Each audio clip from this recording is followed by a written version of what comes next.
Ngayong araw, isang napakahalagang bisita ang dumating sa aking manukan, walang iba kundi ang isa sa nagtiwala sa aking kakayahan, si Sir Ariel Laudinio.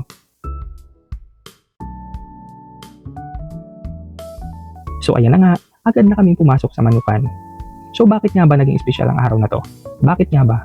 Dahil hindi lang siya bumisita, kundi may dala rin siyang magandang balita.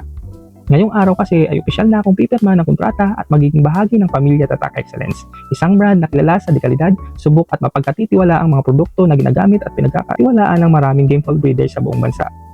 Lubos ang aking pasasalamat sa tiwalang ibinigay sa akin, isa itong malaking karangalan at inspirasyon upang lalo pang pagbutihin ang aking ginagawa bilang breeder at may bahagi ang aking tunay na karanasan sa paggamit ng mga produktong Tatak Excellence. Maraming salamat kay Sir Ariel Laudinio sa pagpunta at sa magandang balitang iyong dinala. Maraming salamat din kay Sir Jason Mana na humabol pa, kay Sir Mike Velasco, kay Doc Michael Ranches Gapasin, kay Sir Jason Mangala, salamat Sir sa pagtitiwala, at kay Ma'am Ember Bano sa pagtanggap sa akin. Ngayon din sa lahat ng mga boss at sa buong pamilya ng Tatak Excellence. Maraming salamat sa iyong tiwala at pagkakataong ibinigay sa akin. At higit sa lahat kay Lord. Maraming salamat din sa lahat na patuloy na sumusuporta sa akin. Hindi ito ang katapusan, kundi simula pa lamang ng mas marami pang magagandang oportunidad. Maraming salamat Tatak Excellence, Brand Excellence, Tested to be Excellent. At ayan na nga, aalis na sila.